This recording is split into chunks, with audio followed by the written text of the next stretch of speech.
Century of Love is the theme for our 44th Annual Bishop Services Appeal. Please be generous. Thank you, and God bless you. Lord, make me a means of your peace.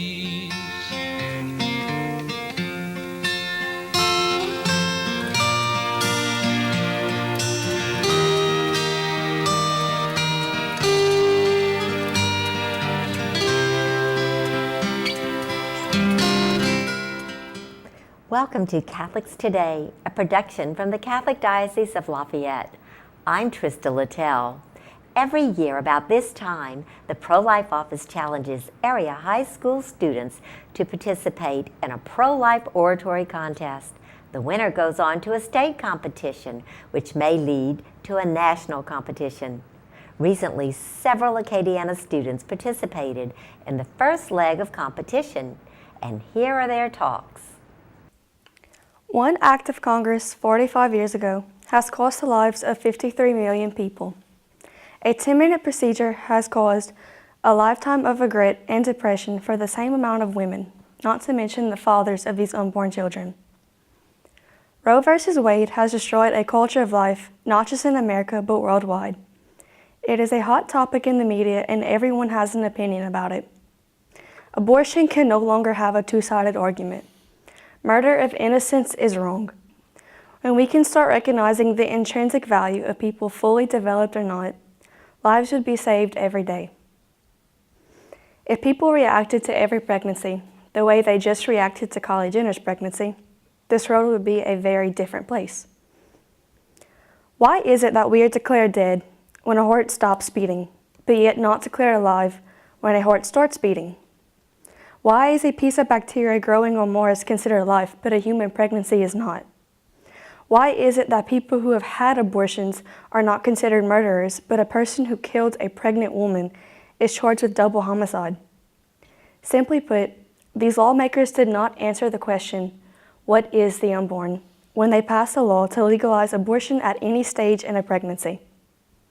Basic science, simple philosophy, and every embryologist tells us that life begins at conception, not just when it is convenient for the mother.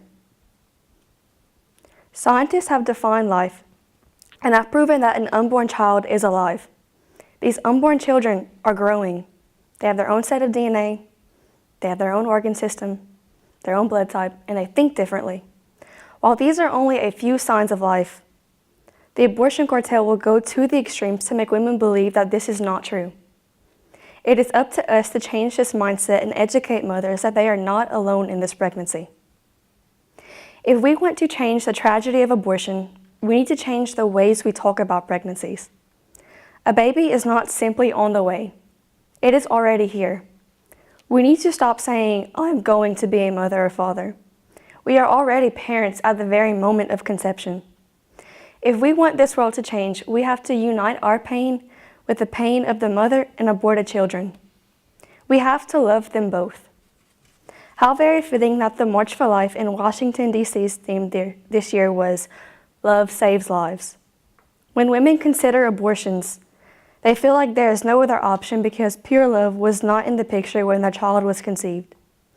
One simple brochure to a crisis pregnancy center or a few words of reassurance can save a life from a horrible and painful death.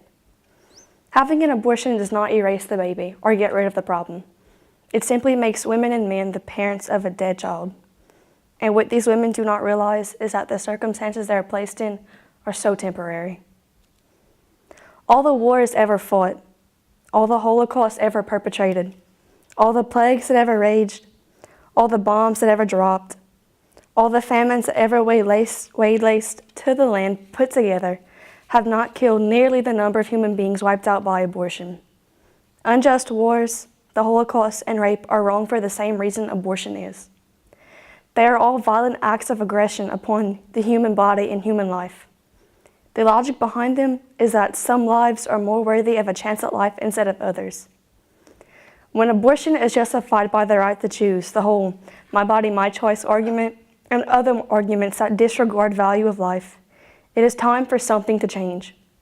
When we have to go to these extremes to justify the deliberate, willful murder of a child by these arguments, it is time to rethink our foundations. If abortion is truly considered pro-woman, as it claims to be by Planned Parenthood, in all reality, abortion has killed so many daughters. How is that then considered pro-woman if these women are not getting their voices heard like so many others claim? The hypocrisy in this is that the same people who are pro-abortion are the same ones who will protest in front of high-security prisons and yell that the death penalty is inhumane. About 1.5 million babies are killed each year, but if you dare to kill a litter of puppies or a baby seal, you will be arrested for animal cruelty for inflicting pain and torture on an innocent creature. If everyone really knew about the different methods of abortion and how babies can feel pain as they are literally being ripped apart, they would also agree that this is a cruel act upon life. The same people tell mothers to get rid of the child because they'll grow up in poverty, instead of educating them about the numerous social services offered to them. It is the just thing to do because that child does not deserve to live that way. Justice? There's something less just than killing these innocent lives, especially when a pregnancy was unexpected. Abortion does kill. No one working in the abortion industry will tell you that an unborn baby bleeds, feels excruciating pain, jerks, flinches, and flees from the instruments of death. They won't tell you that these little defenseless victims scream when life is brutally taken from them, but we will because it is the truth. Sure, an unexpectancy can really turn your world upside down. It's easy to support it in that case when you're not the one being killed. Thankfully, over the past few years, the numbers of abortion are decreasing. Our pro-life messages of love and compassion are spreading. However, no matter how many marches we organize or how many prayers we pray, the number of crisis pregnancies seems to get higher and higher. As stated before, we need to address the root of abortion. The majority of abortions occur because of women in crisis situations. Women and men are put into these crisis situations because they do not know how to respect their bodies. Whether a child was conceived unexpectedly or in a case of rape, the preservation of our bodies as temples of God have been destroyed. We need to start advocating things like theology of the body and natural family planning to our young adults. When society can fully understand the holiness of a body and respect it, the root of abortion is dealt with. Numbers would decrease drastically. After all, one unplanned pregnancy saved the world. When the angel Gabriel appeared to Mary and told her that she would be the mother of God, blown away is an understatement. How could that be if she did not have any relations with a man? Why was she chosen, an ordinary village girl, to be the mother of Jesus who would redeem us from sin? It was a very unexpected pregnancy, but amidst all of the plans for execution and gossip by others, she accepted this calling freely and willingly. By her yes to something not in her plan, we were all saved. If society would follow in her footsteps and would be open to life, how different this world would be. When we can start converting the hearts of today by loving radically and showing compassion even when it seems impossible, other hearts would continue to beat, and life would be beautiful. Thank you. We must not be surprised when we hear of murders, of killings, of wars, of hatred. If a mother can kill her own child, what is left but for us to kill each other? These were the virtuous words of St. Teresa of Calcutta on the subject of abortion. Abortion is today's silent holocaust, sanctioned not only by the American government, but by other countries as well. What merit do we gain in the slaughter of our own children? We live suffering the loss of not only our child, but a fragment of our soul. Love. What gain is there in that? It is a Pyrrhic victory empowered by our own selfish pride. We conjecture ourselves as high and mighty, and we believe that we have the authority to take the life of our own children instead of saving them. Many men and women who are pro-abortion will grant reasonings ranging from what makes a child human to what makes abortion justifiable. Pro-choice activists will give the argument that an embryo cannot be killed if there is no heartbeat declaring that it is alive. As pro-life activists, we understand that a human life truly exists at the moment of conception, but how do we explain it? When the ovum is fertilized, there exists an organism that is neither a member of the mother nor of the father. Even though the child has not fully developed a beating heart, it would not be justifiable to murder toddlers who are developing into older children, or to murder teenagers who are developing through puberty. Does this mean that we will never be human because we are always developing from a young age? Does a heartbeat alone really determine if we are alive or if we exist? If we were to grow old and deprived from what we were developed from, does that make us less human? The case that a woman can decide whatever she wants to do with her body also falls short. According to David MacDonald's chart, there must be at least 46 chromosomes in each cell of the human body in order to be a living human. Once the sperm and the egg cells split off during fertilization, they contain 23 chromosomes in each cell. As the sperm and the egg meet, a new human being is created since the 23 chromosomes added up to 46. Life begins at fertilization. There is much ongoing argument between the mothers who want to abort their child and the mothers who want to rescue their child. But what brings God's sorrow are those who are too desperate to terminate the gift that He has given them. To destroy a gift someone has given you out of love is a very grave insult and a betrayal towards friendship. God has sanctified sex to bear fruit and multiply, but to interrupt and distort what He has sanctified is comparable to vandalizing a piece of art made from love and diligence. The result of both the creation of the infant and the creation of the artwork enhances the beauty of God's world. Men and women were created to bear fruit and multiply to populate God's world with the beauty of humanity. But to exterminate every new life a woman produces is very anti-woman, for it goes against one of the roles of the woman. The same applies to mothers, who are the only people capable of protecting what is in their own womb. The undertaking of abortion goes against the very nature of a mother, for they become mothers from not their children's birth, but from their conception. Not only is abortion anti-woman, it is also anti-mother. An animal who gives birth to its own children and tends for them does these as a part of its nature of being an animal. If a woman were to abort her own child, then she would interrupt and obscure the nature of sex God has placed upon them. To deprive from the laws of nature would mean that a lawbreaker is present, and it would be considered supernatural if it went against the basic forms of nature. This would bring evidence to the existence of the devil, who tempts us to bring about abortion, for it contradicts God's laws to the nature of woman. Why must every aborted baby suffer from Satan, who is present in every needle injected by the doctor?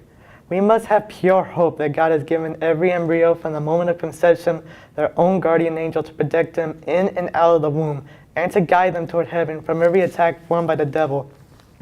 Here then comes the situation where the government accuses those who are pro-life that they are imposing Christian doctrines to their system.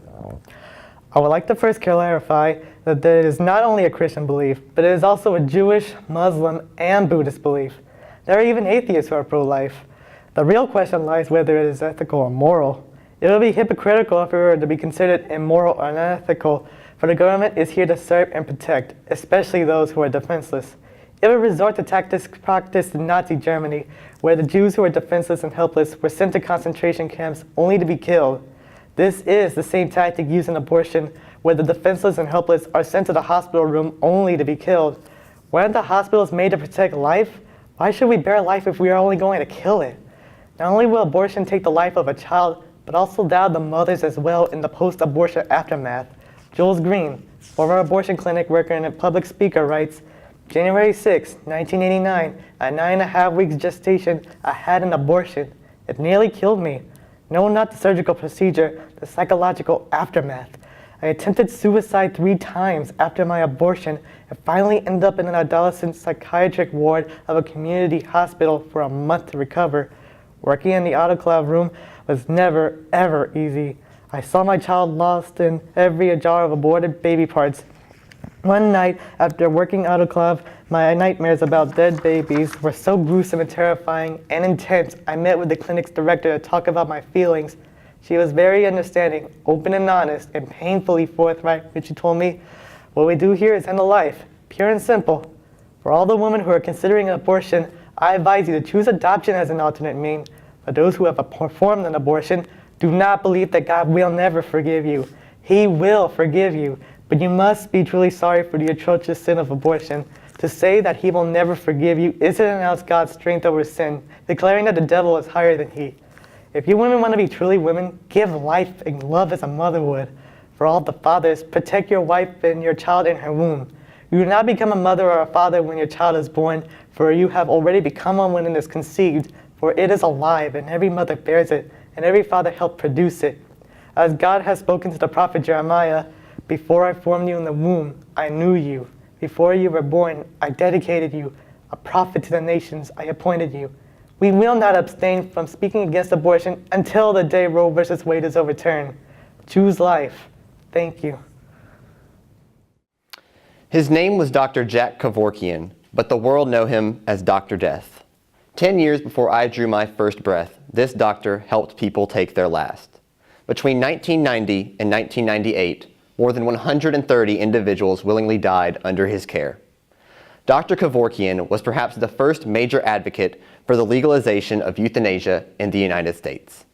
He pushed Congress for laws that would allow patients with terminal illnesses to end their lives. At that time, the majority of Americans were shocked by the idea of legalizing euthanasia. However, today, the tide is rapidly turning regarding our nation's opinion on euthanasia. While this is certainly tragic, the real tragedy is that most pro-life Americans do not truly understand how to effectively defend this position to those who argue that euthanasia is both a compassionate act as well as a personal right. This is why it is important for the pro-life community to learn how to speak the truth about euthanasia so that we can defend life. Perhaps the biggest argument used for the legalization of euthanasia is that it is ultimately an act of compassion. Advocates often refer to them as mercy killings or dying with dignity in order to appeal to our tender-hearted nature towards suffering humans. But can euthanasia ever be an act of compassion? To answer this question, we must first understand suffering. Raise your hand if you like to see others suffering. And now raise your hand if you enjoy personal suffering. Most of us can't even stand to see an animal hurting, so the idea of human pain is certainly hard to stomach. And as for suffering ourselves, while most of us have a tendency to seek out our own comfort above all else, most people do not willingly choose to suffer. This is because society does not generally see the value in suffering, but that does not mean that suffering is without its purposes. In fact, the Bible teaches that suffering is very valuable to God. It is through our suffering that He teaches us truths, prepares us for callings, and grows us to be more like Him. Repeatedly through the Scriptures, God assures us that our suffering is never wasted or meaningless. Advocates for euthanasia will argue that it is a compassionate act to end the sufferings of others. But is it? The word compassion is literally defined as to suffer together.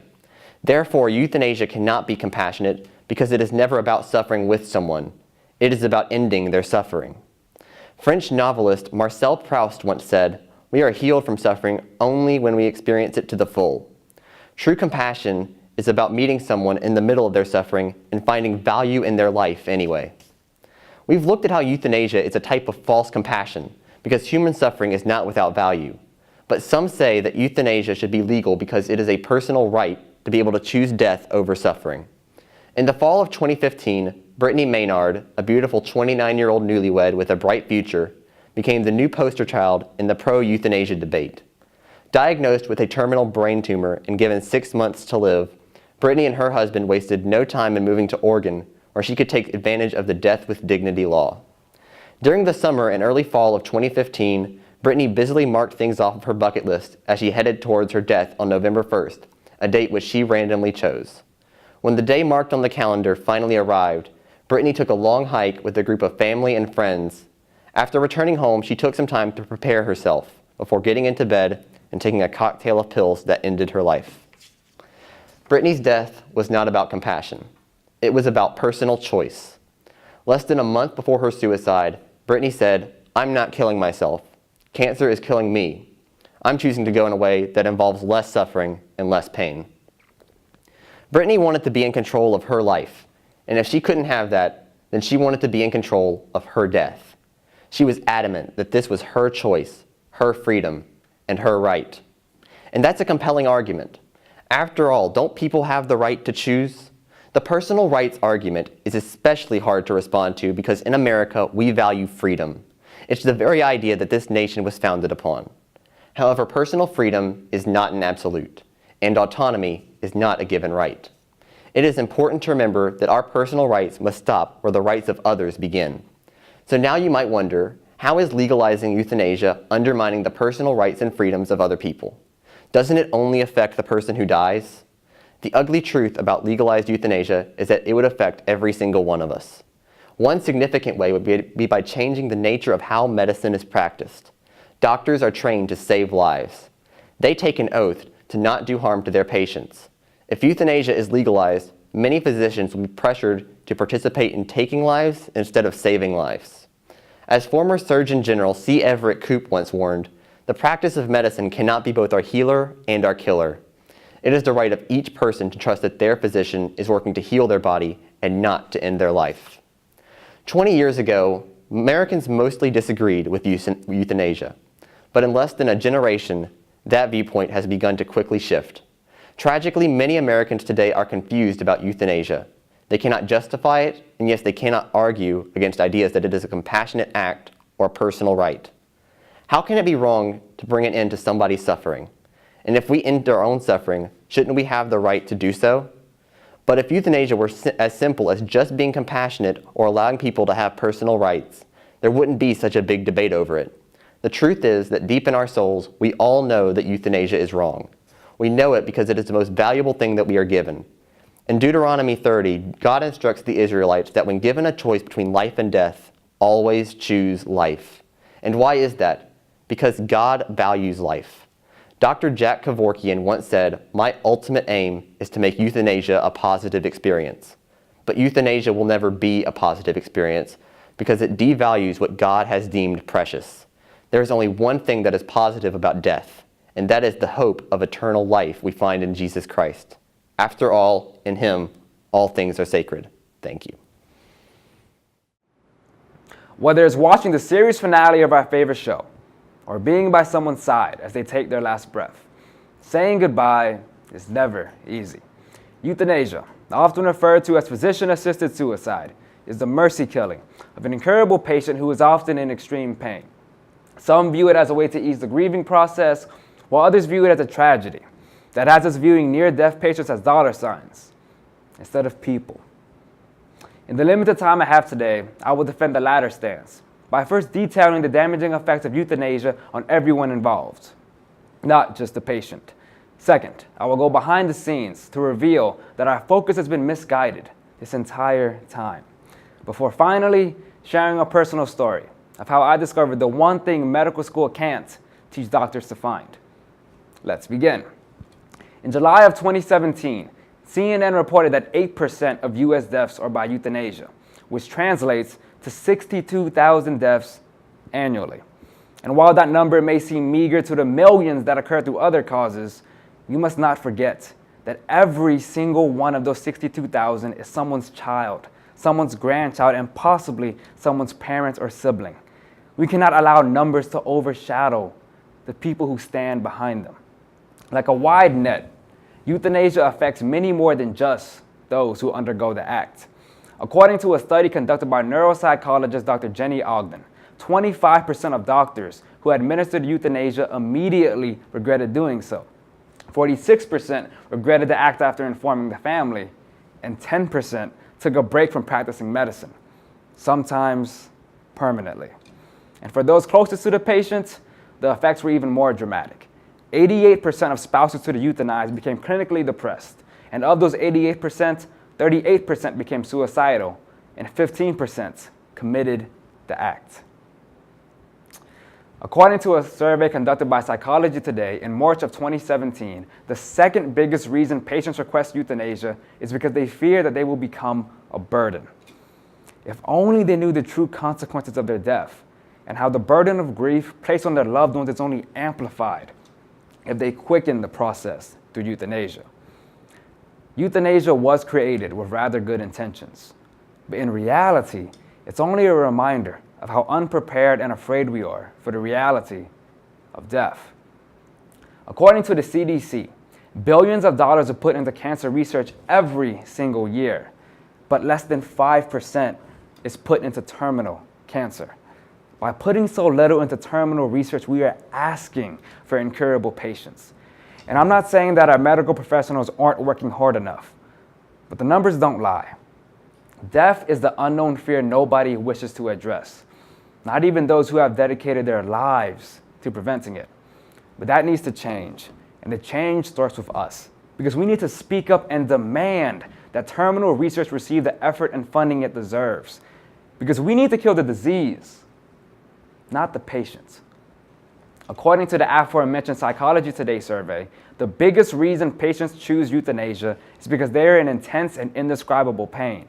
But 98% of the time, the pain isn't physical, it's psychological. After all, the desire for euthanasia is a desire for death, which is the definition of suicidal. Our near-death patients need mental and emotional help as well, not just physical. But according to the survey, only 7% of terminally ill patients receive psychiatric care. The reason for the low percentage? You never thought about it. But for the ones who did, every single one of them reported that the pain had eased and it was no longer torture to live. Which reminds us that the doctors can only do so much. The key to reducing and ending euthanasia lies with us, because we are the patient's friends, family, and loved ones. We are the ones who need to give them a reason to live. We need to remind them of their value as a human being. And if they want to quit, we cannot give in. We need to push them to persevere even when they desperately want to quit. Because if you saw a toddler running into the fire, would you not hold them back, even if it made them cry? Tough love saves lives. Because if we aren't willing to push and scream and fight for them to live, then neither will they. I chose euthanasia as my topic because I speak from personal experience. My grandpa was diagnosed with terminal lung cancer, and Dr. Boyd gave him 3 months to live. He even suggested euthanasia. That was 5 years ago. And while I view my grandpa's recovery as a miracle, cases like his actually aren't that rare. In her article entitled The Placebo of Life, Dr. Elizabeth Lamont reports that over 70% of physicians' prognoses of death are grossly inaccurate, 57% by over a week, 30% by months, and 13% by years. Because it is impossible to accurately measure someone's will to live. Dr. Lamont refers to this fighting spirit as the placebo of life because it allows patients to outlive and defy what the science had to say.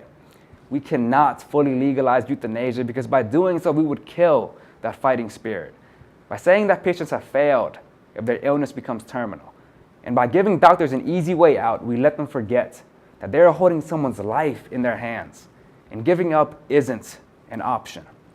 Instead, we must cultivate that fighting spirit by making sure that our terminally ill patients receive the psychiatric care they desperately need, but are too afraid to request. And most of all, we need to be by their side as they fight the greatest battle of their life, because there is nothing more worth struggling for than life itself. Thank you. We invite Acadiana students to participate in next year's Pro-Life Oratory Contest. It's never too early to pray and plan for next year. Thank you for watching Catholics Today. Please know this program and all programs produced by the Catholic Diocese of Lafayette's radio and TV office is directly supported by your contributions to the Bishop Services Appeal. We thank you for allowing us to serve you.